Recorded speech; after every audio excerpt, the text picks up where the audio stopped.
You may have heard of ChatGPT. The stagnance of these two characters is what propels each respective plot forward and changes those around them.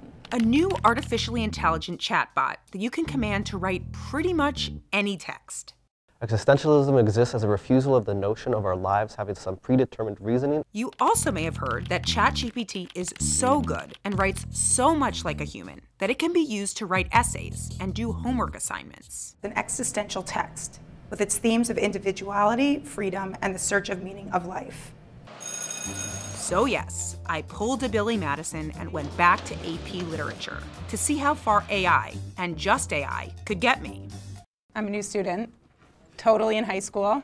I enrolled in 12th grade at High Tech High School in Secaucus, New Jersey. Okay, fine. The teacher, Michael Diamond, let me in his class since he'd already been playing around with the AI tool and was intrigued by my cheating experiment. I have a quick question. Yes? Is the Wi-Fi down? The Wi-Fi is down. Great, thanks. Sorry. So, did ChatGPT pass or fail? We devised 2 challenges to find out. Challenge number 1, write an essay. Before coming to class, Mr. Diamond emailed me my assignment. In a 500 to 1,000 word essay, compose an argument that attempts to situate Ferris Bueller's Day Off as an existentialist text. The assignment also said to make explicit comparisons or connections between Ferris Bueller's Day Off and The Metamorphosis by Franz Kafka. I edited the assignment text slightly, pasted it into ChatGPT, and in about a minute, I had it, a full essay. I was impressed. It drew parallels to Gregor, the main character in Kafka's book, and to Ferris. It had varied sentence structure and good grammar and was decently organized. I put it in a document and submitted it to Mr. Diamond via email. Then he did his thing.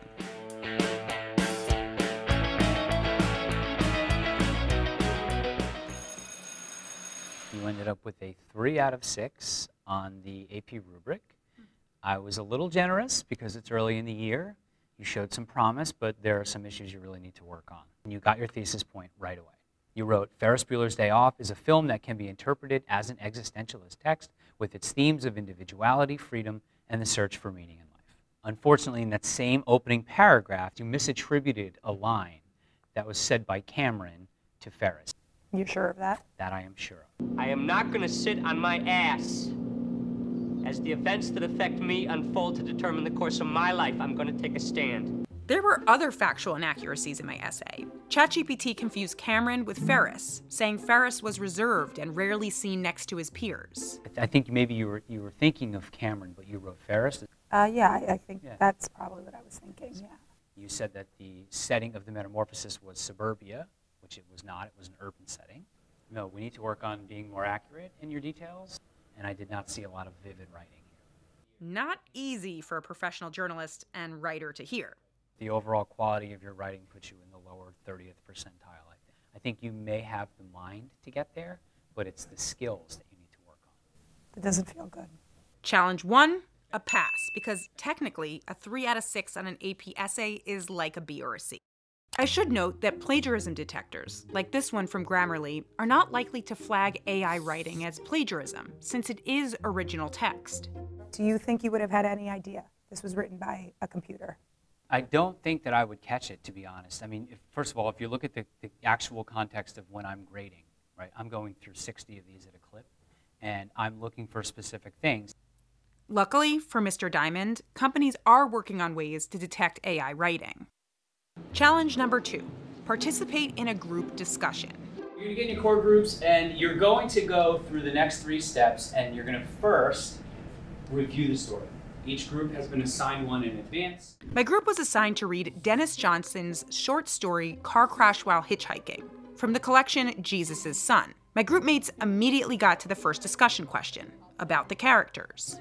The cop did actually stop him to make sure he actually was, a part of the crime scene. Did you also say maybe the doctor, or is that? Yeah, I definitely think the doctor. Because when I searched ChatGPT for information about the main character in the story, the bot said it didn't have any at all. So I changed the prompt and asked it questions about the collection's title, Jesus' Son, which kinda got me somewhere. Is there a character named Billy? Billy? Yeah. Not in this chapter. Does anyone in this chapter have anything to do with addiction? Yes. Oh, yes. Yes? Okay. And does he attempt to navigate the complexities of life? Yeah. Yeah. Yeah, he does. Oh, okay. But that was really all I could contribute. I tried different prompts like, what's the bigger philosophical question? But I got no help. Because that's how Going he well wants enough. to act. But he While OpenAI, the company behind ChatGPT, trained this tool on a massive trove of data gathered from the internet and other sources, it clearly hasn't read this book. Finally, I just tried to skim the text. But ultimately, I just asked a very nice human to summarize it for me. So basically, this guy has been like traveling through. He's been like hitchhiking through like the woods and everything. Challenge 2. Fail.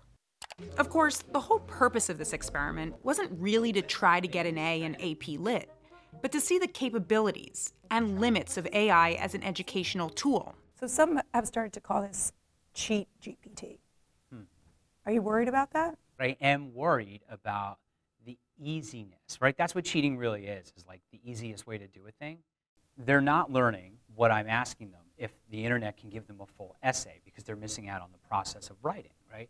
I'm more concerned with the possibilities to prevent learning and beget compliance so they can get pushed through school, so to speak. My biggest takeaway returning to high school 20 years after graduating, how ingrained tech already is.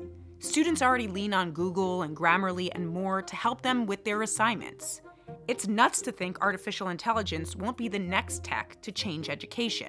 I am definitely going to try to figure out how to use it. I feel like with all tech, it's easy to be scared of it. And the good news is, at least here, there's some teachers that I've been talking with that are like excited about getting ahead of it and incorporating it and not running from it because I don't think we're going to outrun it. Hi, guys. Can you be my friend? Sure.